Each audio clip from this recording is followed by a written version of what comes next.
Introduction. If you want to sell anything online, it's actually not all that hard. I know that this is kind of a surprise to a lot of people. Some affiliate marketers who have been struggling would swear up and down that making sales online is nearly impossible. Well, with the right traffic and the right sales materials, you are bound to generate sales from time to time. Closing a sale is not the problem. Generating consistent, high-value sales. That's the issue. Don't confuse the two.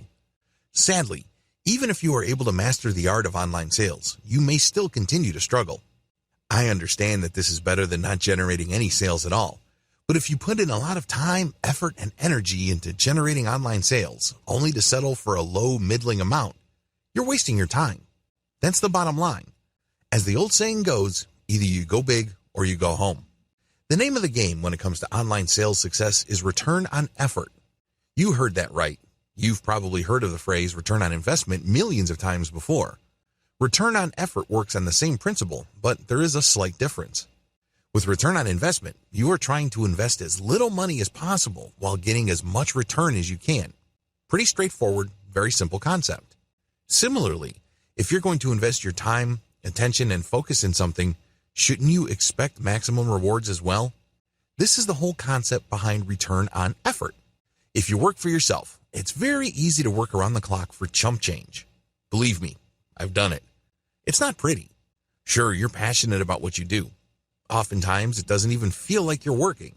However, let me tell you, if you're going to invest your time, effort, and precious energy into something, don't you deserve to get the biggest reward out of all that investment? Thankfully, there is a way out. You don't have to stick to the grind. You don't have to put in all these hours away from your loved ones just so you can put food on the table. Using the high-ticket sales secrets that I'm going to share with you in this training, you will learn how to maximize the return that you get for all your efforts. It is not rocket science. It all boils down to being at the right place, talking about the right things at the right time with the right people. If you're able to line all those up, then you will get all the best results. At first, it may seem like this is very hard to set up. You only need to look at how high-ticket salespeople do it. When they started off, they were no better than you. In fact, in many cases, they knew less than you. Now, here they are, generating 7 or even 8-figure annual sales. How do they do it? It all boils down to high-ticket sales. Make sure you're in the right niche. Any discussion of high-ticket sales marketing must first begin with niche selection. Get this wrong, and you're going to waste your time, effort, and money. This is non-negotiable. If you make a mistake with the niche that you pick to build your business on, you're going to fail. The truth is, not all niches pay the same. Niches are essentially subject matter categories involving your target audience's problems, needs, or interests. These are different subjects and they attract different audiences. Some audiences are willing to pay a lot of money. Other audiences are not as willing. Even within the high-paying audiences, there is a question of timing. There are certain products and service categories that compel people to spend a lot of money right away. Unfortunately, these are relatively few. These are comparatively few when you line them up with all the other niches out there.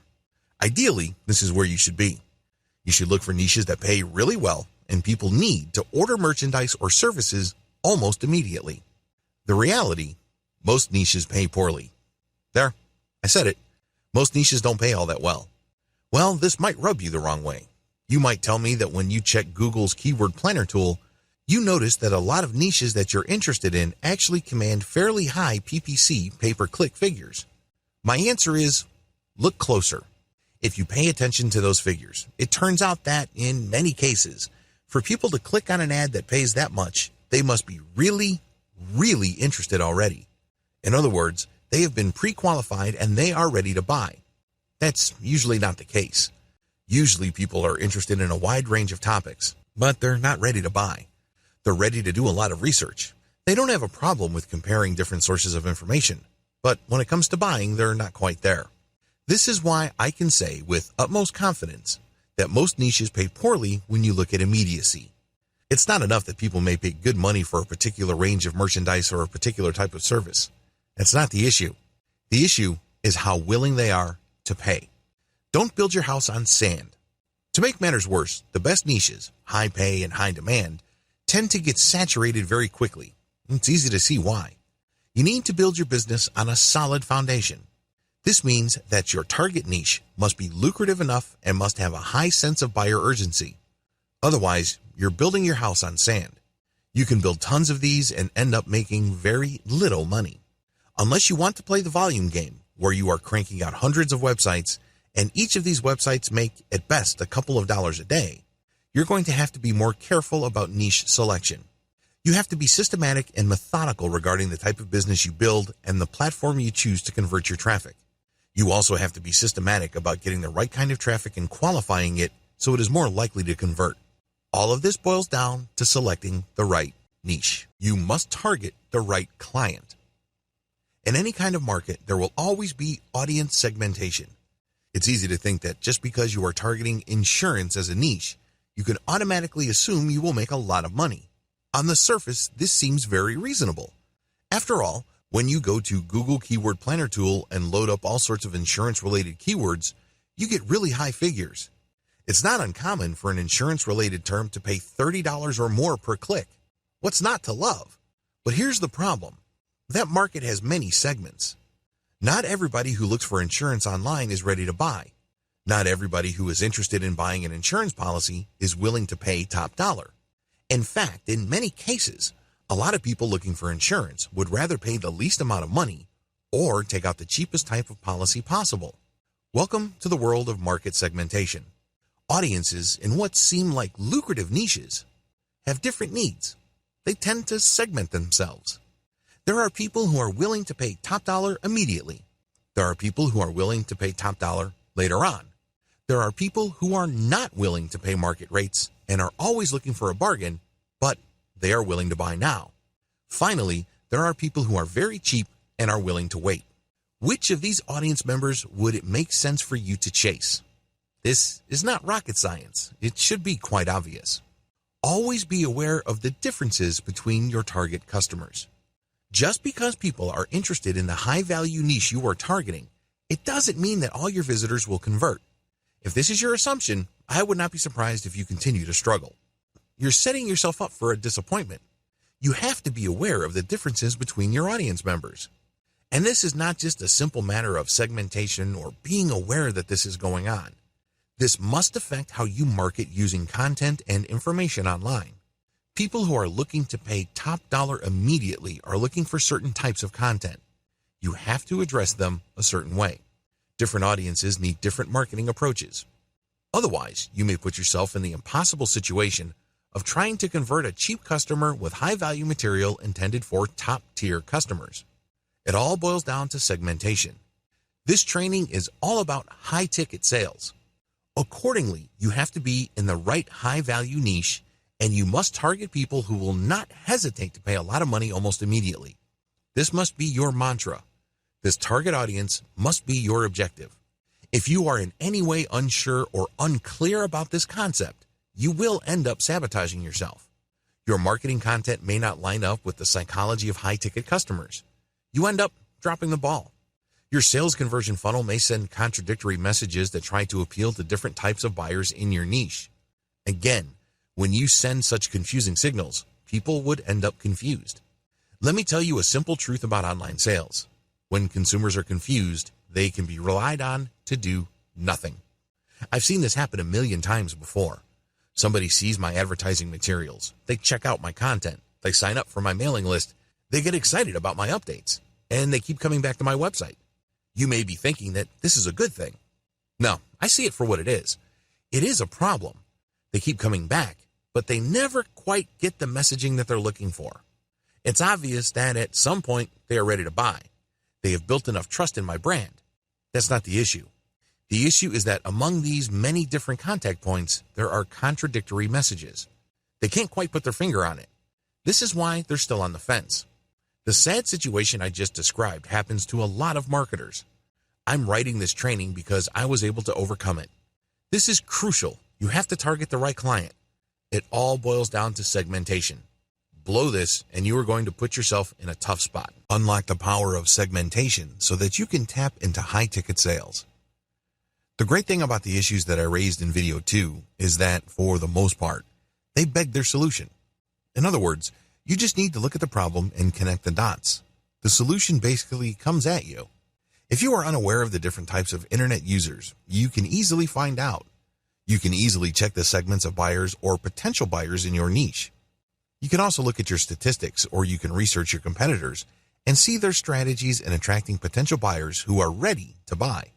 Regardless of how you do it, it all leads back to the same place. It all leads to segmentation. You have to master this. You have to figure this out. Otherwise, you won't get those high-ticket sales. They're just not going to happen. What is a high-ticket sale anyway? Before I go any further, I want to nail down some definitions. I know you probably already have some sort of understanding as to what high-ticket sales mean. I can also guarantee that your definition is a little bit off. I'm not saying that you're flat out wrong. I'm just saying that it's slightly off. Most marketers define high-ticket sales as products and services that cost at least 3 figures, if not 4. Once you start selling products or services that cost several $100s or thousands of dollars, you can safely say that you are selling high-ticket sale items. But this is just part of the picture. You cannot stop here. If you do, your high-ticket sales strategy is going to be very shallow and ultimately self-defeating.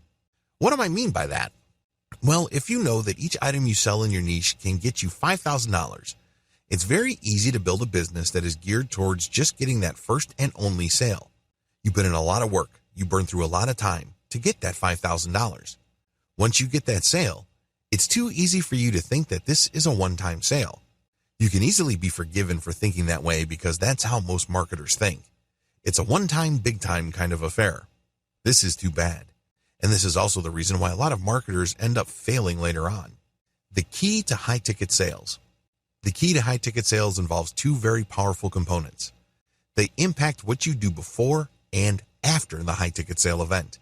If you're clueless about this strategy, you'll be left in the sad position of constantly working to get new customers so you can get them to sign on the dotted line and give you hundreds, if not thousands of dollars with that one sale. The problem is, they're gone after the deal.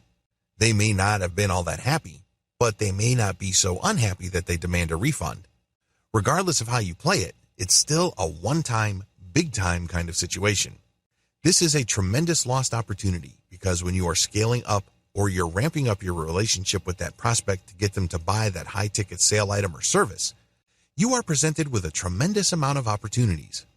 After they enter their credit card information and they go through with the sale, you're given another opportunity. Think in big picture terms. The secret to high-ticket sales is sustainability. This has nothing to do with the one-time, big-time mindset. Get that idea out of your head. If that's how you think, you are playing this game to lose.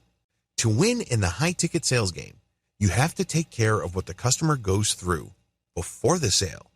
And you have to have a plan for what happens after the sale. Build a solid brand first, and then get them to upscale.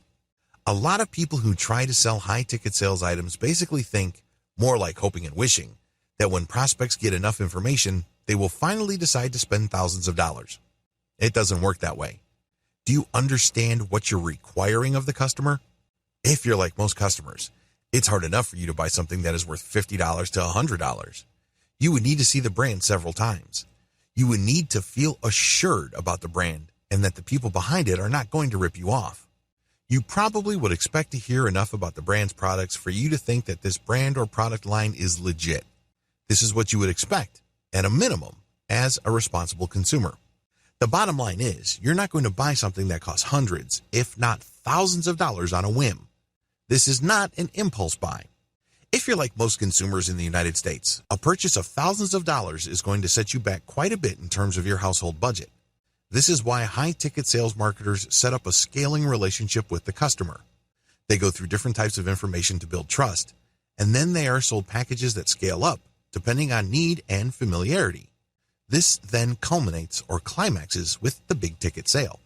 At that point, it wouldn't feel like that much of a jump. Each step of the way, you have demonstrated the value your brand brings to the table. Even if you're an affiliate marketer selling somebody else's product, you earn your high-ticket sales customers' trust by giving them the right solution at the right time, at the right stage of their relationship with you. Case study.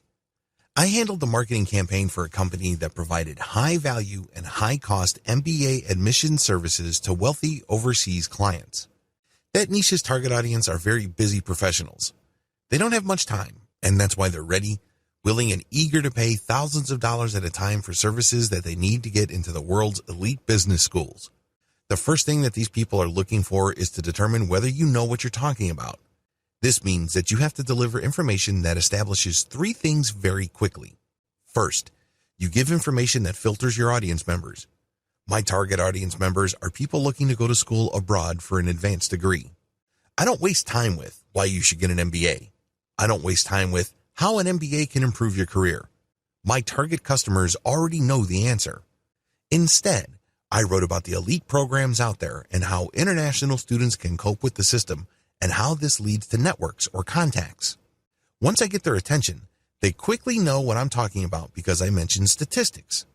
I provided the kind of charts that you would expect in a business report. I speak their language. This builds trust and authority. I would then break down Chinese students' needs compared to other students with a special focus on professionals. They then go through a process where they see how confusing and how potentially fatal certain mistakes in this process can be. They get scared. Long story short, they buy product after product as their trust scales up.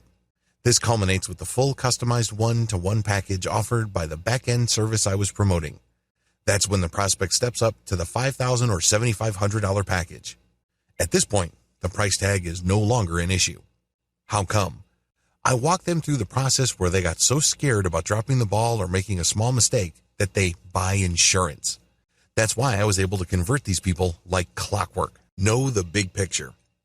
Understand that high-ticket sales require the right system. You have to filter them properly. You have to scale them up in terms of their purchases. Here's the secret. At first, get them to pay $1. That's how you separate the simple information seekers from actual potential buyers. Now, let's be clear. You're not going to get rich from $1 sales. Once you have people transferred over to your buyer's mailing list, you have to continue scaling them up and filtering them until you get to your target audience. These are people who are willing to pay a lot of money because they can see the value of whatever it is you're offering, and they have a tremendous sense of urgency. Either they need to buy right now because there's some sort of deadline that's about to pass, or they have completely given up on doing it themselves or having it done locally or tapping their own network. You have them eating at the palm of your hands. The big picture also includes what happens next. Now that you've gotten somebody to pay $1,000 to $5,000 or several $100s or whatever it is, don't stop. MBA students from China, who are often sons and daughters of multimillionaires, have needs once they get to Canada, Europe, or the United States. Even when they're in the MBA program, they would also have needs. This is crucial because you cannot drop the ball here. It's very tempting to think, I've already got several $1,000s from this list member. Why should I even bother about what happens next? Here's the simple answer. The cheapest and most lucrative form of business you will ever get is repeat business. Let me repeat that. The cheapest and most lucrative income you will make is from repeat business. These people already know what you're capable of. They already trust you enough to spend big money. Now is not the time to drop the ball and forget about them. They still have needs. In my case, they would need a place to stay. They would need job placement services. They would need networking services. In some cases, they need life coaching. I can go on and on. You have to look at your customers the same way. Just because you have converted them already within the main niche of your business, it does not mean that all their other needs go away. There are many related niches as well. In my case, visa assistance and immigration legal services were the natural extension of the service I provided my customers. You have to think along these lines, and if you do, your list goes up in value over time. The more your relationship with your customer base matures, the more valuable it becomes. What started out as a $1 sale quickly turns into a sale of a few dozen dollars, which then leads to several $100s worth of sales, and then the big one, the $5,000 or even the $7,000 commitment. After that, believe it or not, lies even more money. It costs several $1,000s to retain an immigration attorney. Helping someone get settled in certain parts of the world can result in commissions to the tune of several $100s. Do the math. Think long term. Think in terms of relationship. The secret, filtering. If I wasn't clear yet, let me just break it down. Your job is to filter your prospects as quickly and as cleanly as possible. Separate information seekers from potential buyers. This is where your $1 product comes in. You then separate low-value buyers from intermediate or long-term high-value buyers. These are people who are willing to buy immediately, but they will remain stuck at a certain low price. You can monetize these people by selling a book or an online course. You can safely segregate them in another mailing list. You can still make money off of these people, but please understand that there's going to be a ceiling. They are never going to level up like your big-time clients. For your big-time clients, think of the long-term, high-value, high-ticket funnel that I described above. The key secret you need to keep in mind: you must have a means of constantly communicating with higher-value clients. This is the key. Therefore, I insist that you build not just one mailing list, but several. Your mailing list must be segmented based on how quickly somebody wants to buy and the value of the things they want to buy. For everybody else, and I'm talking about information seekers who just don't want to spend money, you can set them up with a fairly short autoresponder series.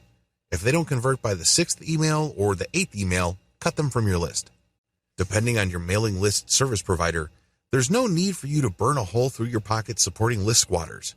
Identify them and quickly delete them. For everybody else, work on converting them and pushing them higher and higher in the value chain. This is how you create a consistent flow of high-ticket sales.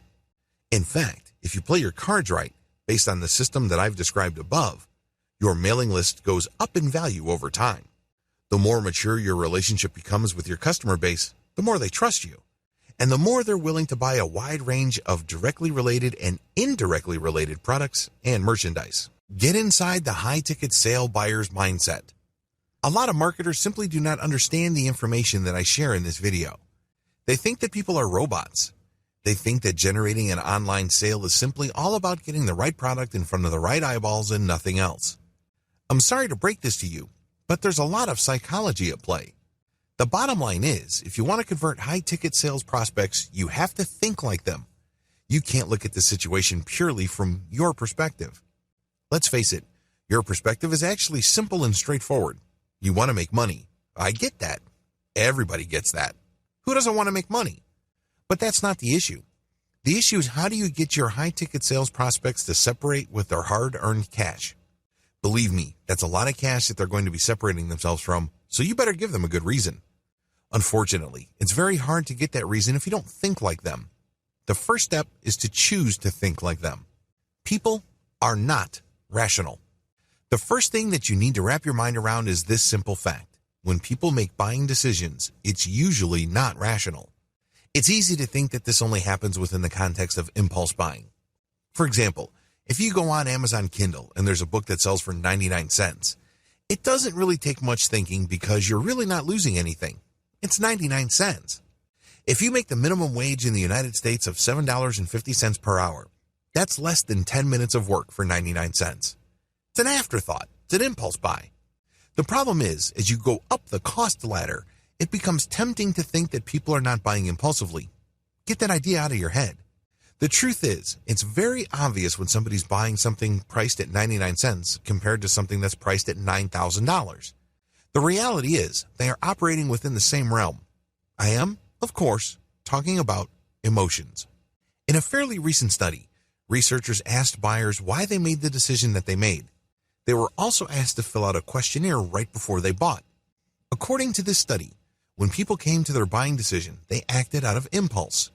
But when it comes time to explain why they did what they did, they came up with all sorts of reasonable-sounding explanations and justifications. The study's conclusion is unmistakable. People are based on impulse, read emotion, and then they justify it later on. High-ticket sales prospects are no different from people buying a pack of gum that is worth a few pennies. It's all about emotion. People want to be made to feel special. Knowing the information you have, when you try to get into your high-ticket sales customer's mindset, you have to ask yourself, how do I make this person feel special in this context? Of course, somebody who is paying $10 for something feels special in a certain way that is quite different from somebody spending $10,000. That person spending $10,000 also needs to feel special, but it has to be presented in a different way. Tap the power of exclusivity. Now that I've established that people do make buying decisions based on emotion, the next question to ask is, what kind of emotion? How do you present the emotional impulse? Thankfully, the answer is pretty straightforward. When somebody buys a high-end Mercedes-Benz, they're not just buying a car. They're not just buying something that proclaims to their neighborhood that they have money. No, they're doing something else. They're not just looking to satisfy a need that everybody else has. All of us need to get from point A to point B, but we all have different ways of meeting that need. Depending on our income, depending on how our city is set up, and depending on our culture and other factors, we can choose different options. Some people can take the bus, others can take the train, others would bike, other people would walk. Some would buy a low-end car, others would buy a mid-range vehicle, and even others would buy top-of-the-line luxury vehicles. Same need, different responses. When we're talking about high-ticket sales buyers' mindsets, understand that they have emotional needs that they need to satisfy in a different way. They're looking to satisfy a need that everybody has in a way that not everybody can do. This is where the idea of luxury, exclusivity, and specialness come in. When you are able to earn enough money to buy a high-end Mercedes, BMW, Rolls-Royce, or an Italian sports car, you are saying to yourself, I am special. I am rewarding myself with something that satisfies a need that everybody has. But I satisfy it in a way that is very different from how everybody else can satisfy the same need. This is the power of exclusivity. You have to wrap your mind around this concept because high-ticket sales buyers must be convinced that your solution is a way of satisfying a need that other people cannot readily use. Make them feel that they are getting something above and beyond what everybody's getting. High-end sales targets don't want what everybody else is getting. Now, we know at the end of the day that that's precisely what they're getting. A car is a car. It doesn't matter whether it has a Porsche logo or a Kia or a Hyundai logo.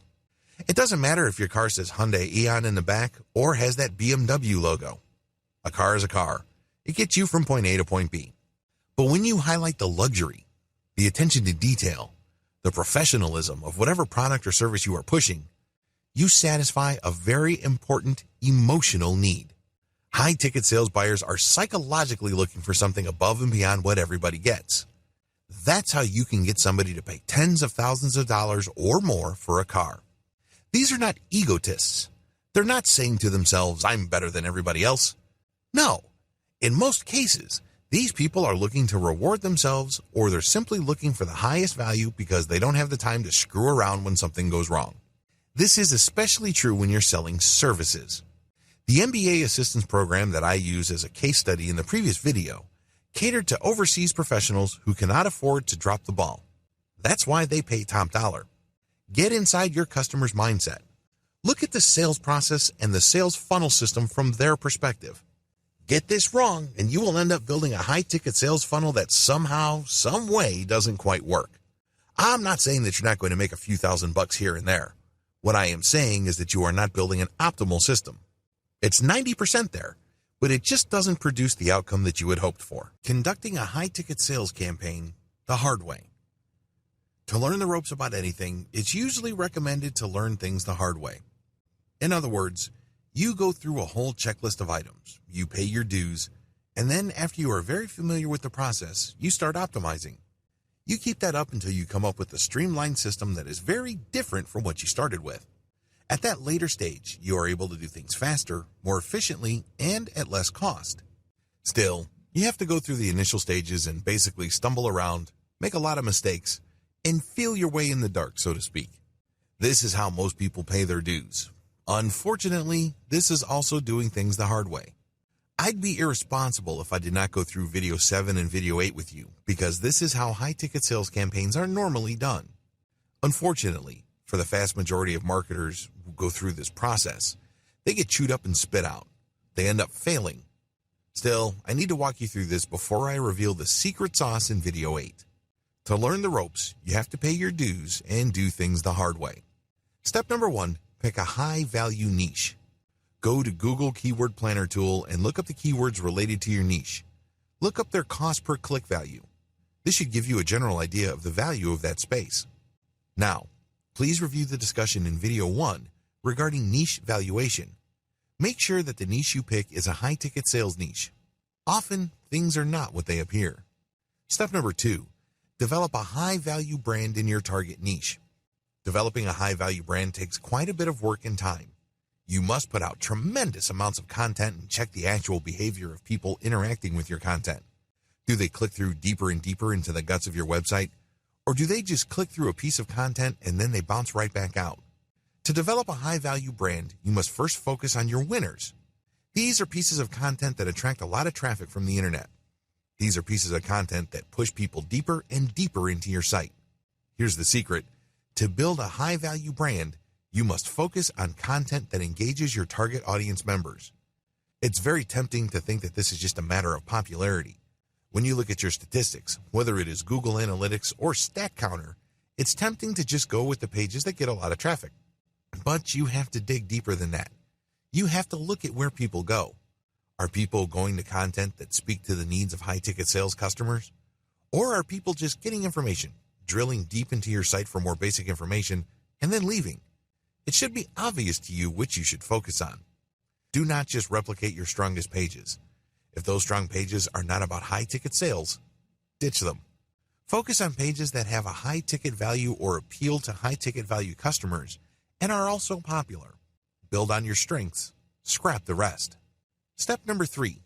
Distribute content that filters your customer segments.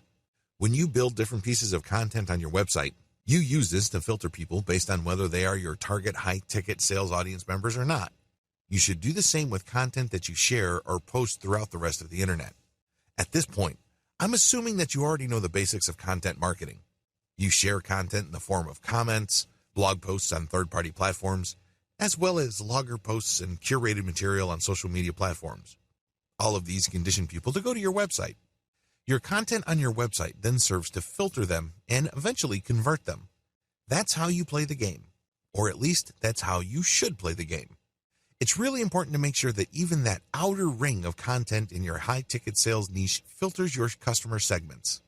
In other words, you don't want tire kickers or people who are just looking for information but are unwilling to pay anything to even hit your website. Why bother? They're a waste of time. I know that sounds rude, but it's also the truth. Because you're trying to create a system that converts online traffic into a lot of money, you do not have the time to mess around with volume traffic that doesn't go anywhere. This is why you need to distribute content that filters your customer segments based on these other platforms. This way, only people who are truly willing to pay good money will end up on your site. Step number 4. Make it easy for your audience to find you and keep in constant contact with you. When I say your audience, I'm talking about high-ticket salespeople. I'm not talking about generic information seekers. Forget those. Make it easy for them to find you. This means create social media profiles, identify hashtags on Instagram, Pinterest, and Twitter that are directly related to your niche. Filter people on those platforms, and then get them to go to your website and convert them. In this context, conversion means getting them on your mailing list. This is how you keep in constant contact with them. Step number 5. Send high-value content that segments your mailing list. Send high-value content to your mailing list, and then allow people to segregate themselves by joining sublists. At this point, there will still be people who are just looking for information. They will be in the minority, but if you don't manage this properly at this level, they're going to take a lot of your resources. You don't want list squatters because services like Aweber charge you money for the total size of your mailing list, regardless of whether they buy or not and regardless of how active your list is. What if a significant chunk of your mailing list are just squatters? You're losing money monthly. Don't do it. This is why you need to send high-value content to your mailing list and get people to sign up to a sub-mailing list. When people do this, you know that they are looking for high-ticket sales material. They are people who are serious about eventually spending a lot of money. For everybody else, you can purge them off your list. Step number 6. Filter your filtered list between buyers and tire kickers. This is where the rubber meets the road. Send a $1 offer for some sort of basic PDF report you made. You may even compile some blog posts and sell it in a $1 PDF. However you want to do it, segment people in your high-value list into 2 camps, buyers and information seekers. Give the information seekers one final chance by setting them up with a 5-day update program. If they don't convert to your buyers list within that 5 days, they get dropped from your lists totally. The key here is to get rid of tire kickers and information or freebie seekers using low-friction sales. Step number 7. Scale up your filtration with increased friction. Friction in this context involves people spending increasing amounts of money. Your buyers list is tried and proven only to the point that these people are willing to pay $1 to be on that list. You should then further segment that list by sending opportunities that cost more. Maybe you go from $1 to $20, then from $20 to a couple of $100. Keep ramping it up and prepare them for the big sale. Just repeat the process I have outlined above to get them ready for that big sale. Don't drop the big sale offer in the beginning. You can use it as a redirect offer. When people buy, they get a confirmation page, and that confirmation page would have that big offer, or at least talk up the big offer. This is how you play the game where the longer people stay on your mailing list, the more value you build. Step number 8, give your buyers list what they're looking for. Your buyers list members are basically looking for assurance. Give it to them in the form of high-value content. Give it to them, believe it or not, in the form of filtering using ever-increasing sales pages. And take good care of them. This means making yourself available in terms of customer support. You build a community around your buyers list. The shortcut to high-ticket sales. In video 7, I stepped you through the process most marketers go through to master high-ticket sales. As you can tell, it's not exactly smooth nor easy. However, for the longest time, this is how most marketers learned. They had to learn the hard way. They had to pay their dues. In fact, the process is so hard that the vast majority of people who tried their hand at high-ticket sales end up dropping out or settling for mediocre results. It's fairly rare for somebody to become really successful doing things the hard way. Still, after some time, a significant portion of people would graduate from getting mediocre results to getting better results, but it can take quite a bit of time. In fact, for too many people, it takes too much time and involves too much experimentation. No wonder too many marketers just give up. Thankfully, there's a better way. It's always a good idea to start out with high-ticket sales by learning the ropes. You have to learn how to do the basics. You have to learn how to sell online, how to find the right niche, and how to create content that would appeal to your customer base. You have to know the basics of segmenting your audience, so you know what to expect. Once you're familiar with all the different parts of online high-ticket sales, this is the point in time where you should start looking for a shortcut. Don't do it before this point. This is extremely important. You have to go through the process of learning high-ticket sales the traditional way. But once you have a good understanding of all the different moving parts and everything that's involved in the process, then and only then should you start thinking about shortcuts. Use these shortcuts to take your high-ticket sales marketing efforts to a whole new level. I share these shortcuts with you because it's too easy to get stuck. It's too easy to feel like you're just banging your head on the wall, and in frustration, you drop everything.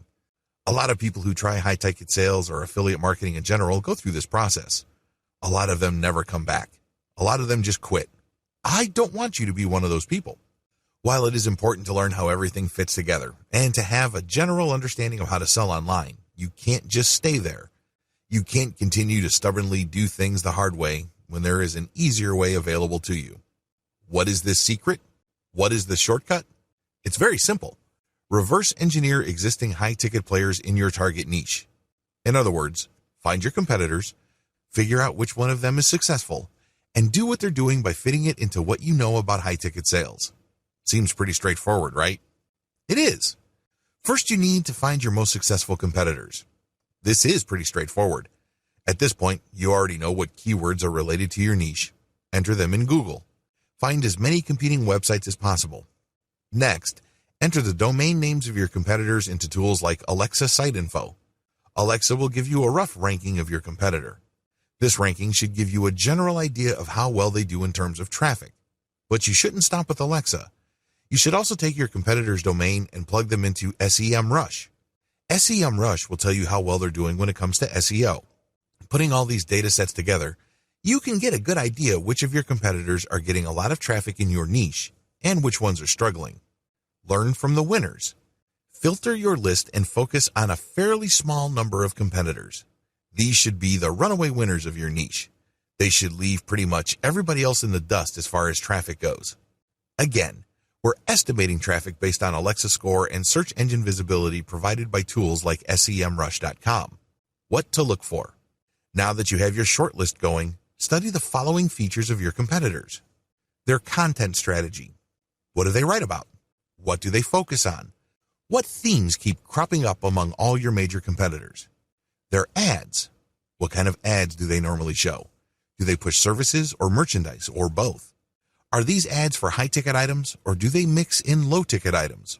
Do they openly advertise their $1 or buyer list products? Their mailing list strategy. Do they have a mailing list? Join their mailing list and see if they segment or filter their main mailing list into smaller lists. Do they use $1 items to create buyers lists? Their ad designs. Pay attention to the text of their ads as well as their formatting. Pay attention to whatever graphics they use in their ads. Their branding efforts. Do they bother to create a brand? Do they actively engage their site visitors in crafting their brand message? Do they talk about brand values? Their social media presence. By social media, I am referring to the broadest definition of that term. Look for your competitors on forums, Facebook groups, Facebook pages, Facebook comments, Pinterest, Instagram, Twitter, SlideShare, and everywhere else. This should give you a fairly clear view of their traffic sources. Their SEO footprint. Enter the domains of your competitors in SEMrush and look for their backlinks. This should give you a fairly clear idea of just how optimized they are for search engines. Make sure you go through the list above. Don't skip an item. You need to reverse engineer all your competitors using the list above so you can be properly informed as to how they got to the position they're in. This information will also function as a roadmap for your marketing efforts later on. Fine-tune your reverse engineered brand. Now that you have reverse engineered your competitors and you have examined certain elements of their website, as well as marketing strategy critically, the next step is to look for patterns. Look for the industry standard.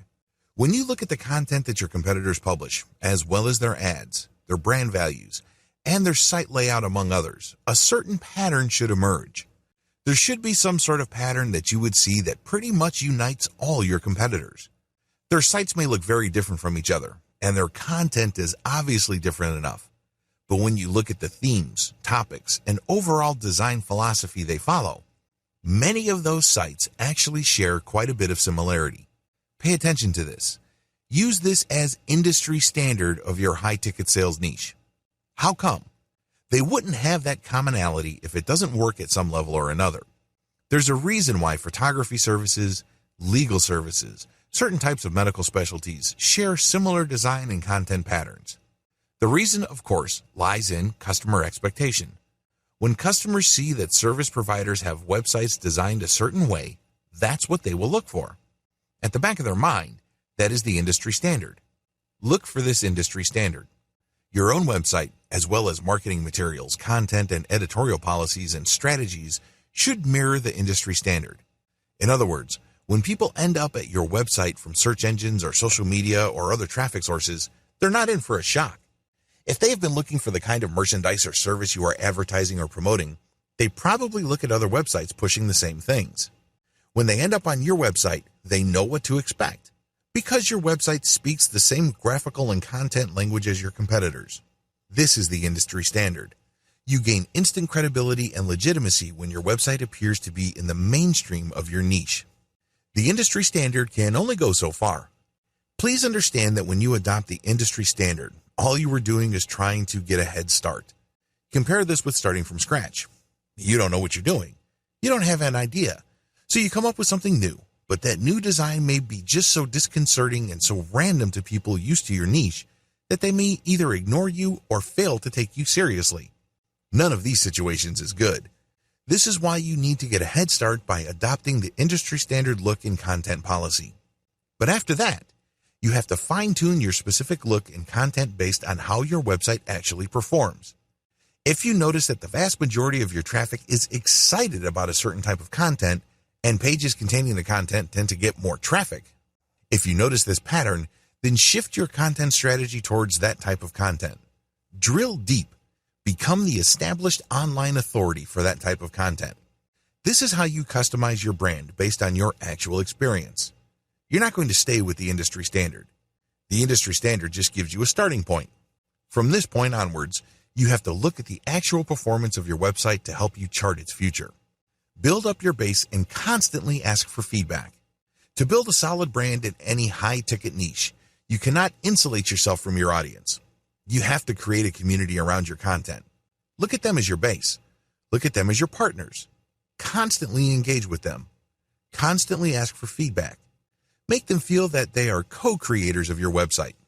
Constantly optimize key parts of your online presence. On your website, constantly optimize your affiliate offers, product offers, content strategy, and mailing list recruitment strategy. Keep mixing it up and look at what works. The problem is if you believe that you just need to build a website and keep it the same way forever, you're not doing yourself any favors. You're putting yourself at a serious competitive disadvantage because, let's face it, most people do not do things right the first time around. There's always room for improvement. You can always optimize for greater results. This is why you have to constantly optimize the different key elements of your online presence. Are you offering the right products? Are you scaling your mailing list correctly? Are you filtering people correctly? Are you offering the right content? Are you recruiting people to your mailing list in the most optimal way? There's just so many places you can improve. Don't fall for the trap of thinking that your website is some sort of take it or leave it proposition. Let me tell you, if that's your mindset, most people would leave you. How would you know? Look at your bounce rate. If, for whatever reason, people do not detect the information or experience they are looking for, they're not shy, they will bounce out quickly. And not only would this hurt you as far as Google is concerned, it can also erode your brand's value on the internet. When people start to talk about your brand, it's very easy for them to sweep you under the rug and dismiss you as an afterthought. You don't want that to happen. What is the secret? Keep reading. Your secret sauce. Community. If you have read any kind of content marketing book, or if you have done any kind of affiliate marketing and researched what affiliate marketing specialists do, you probably have come across the word community several times. Community is just like the word love. People use it all the time, but the more they use it, the more it loses its meaning. I know it's sad, but it's true. You can't look at community as some buzzword. You can't look at it as just another marketing concept. It has to be real for your specific case. Unfortunately, nobody can do this for you. You have to jump in there.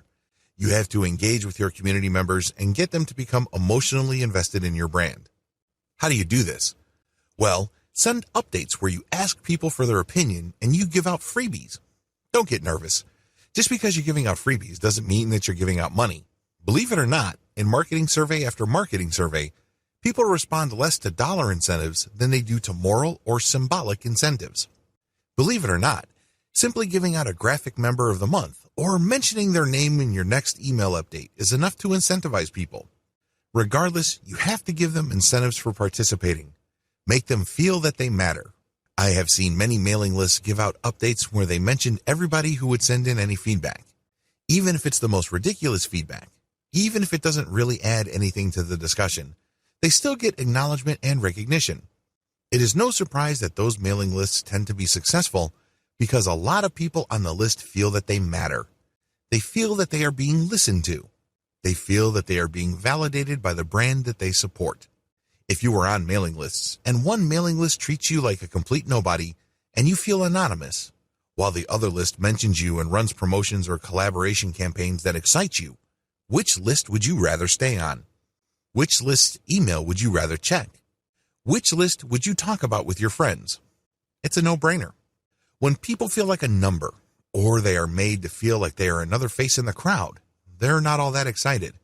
They won't be motivated to become your brand's evangelist or provide testimonials for your brand. Please understand that this is crucial. Since you are dealing with high-ticket sales that involves very selective and very discriminating audiences, a little bit of fan support helps. In fact, it can mean the difference between perpetually struggling and becoming one of the top brands in your niche. Tap your fan base. They are not just your customers, they are your potential fans. Turn them from content readers and list squatters to your pumped up, energized, and enthusiastic fan base. Not only are these people more willing to buy whatever it is you're pushing, but they're also more willing to spread the word about your brand. How come? They feel emotionally invested. They feel connected. At some level or another, they are under the impression that they have skin in the game. Grow your brand around your community. This is probably the hardest part of this process because a lot of marketers are content to stop at the point immediately above this section. But if you truly want to take your brand to the next level, evolve your brand around your fan base instead of the other way around. This is the secret to sustainable brand power. If you want your mailing list to grow in value over time, build it around the needs of the people on your list. Hold contests, hold AMA sessions, hold photo contribution contests or projects. Ask individual members if you can turn them into case studies. These are just some of the many ideas that you can use to build community. Remember, your list is not just a collection of people who have given you their legal consent to send them messages.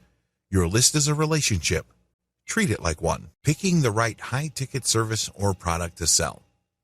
Prior to this point, I've helped you put together an online conversion platform. I have helped you put together, using the power of reverse engineering, the website and messaging platform that you need to turn your traffic into cold hard cash. The next step is to figure out how to sell the right product or service to your list. Here are the steps that I follow. When you start segmenting users, don't focus on sales. The first thing that you need to do is when you are building your website and you're building your mailing list, do not focus on sales. Focus instead on segmentation. This means you have to create a system where your users will segregate themselves. The name of the game is to get rid of information seekers who don't want to buy anything. That kind of traffic is useless to you. You set up $1 items or cheap services. The key is to get as many of your list members to sign up for these so you can then qualify them for additional sales later on. Optimize your messaging to maximize trust. Pay attention to your open rates. Do you notice that some of your emails get a lot more responses and opens than others? Do you notice that some of your emails do not get that many opens, but they get a lot of clicks? You have to slice and dice this data so you can come up with a great combination of high open rates and high internal email click rates. It may seem impossible at this point, but the more experiments you do by focusing on your most successful emails, the closer you will get to that great combination. Pay close attention to what your community demands. Give your community members an opportunity to tell you what to do. You should do this on your social media accounts. You should do this on your website. You should do this through a specially designed, incentivized engagement system for your email. Regardless of how you do it, you need to do it. You need to ask them what it is they would like in terms of content, promotions, products, services. Please understand that there's a big difference between what people say and what they do. You have to always cross-reference whatever suggestions and recommendations you get from your customer base with their actual behavior. If they keep saying that they like a certain type of content, but you notice that when they go to pages that contain that content, they bounce out, they may be telling you something else. They may be telling you that you may be publishing a certain type of content, but it's not that precise content that they're looking for. This is a serious hint that you should pay close attention to. You should investigate it further. They may be looking for some sub-niche or some sort of specialized content that is closely related to the content you already have. That's why your pages have such a traffic pattern. It's not like people are not interested in the content. They are. They're clicking through, but they're not staying. This is where a little bit of engagement can go a long way. Think of it like some sort of detective story. Pick the most credible, yet highest value product or service you can offer. High ticket sales is all about offering the very best. People are not looking for second best. People are not looking for a bargain, if you think about it hard enough. They're looking for the best. This means that you have to engage with your community long enough for them to tell you what you should be selling.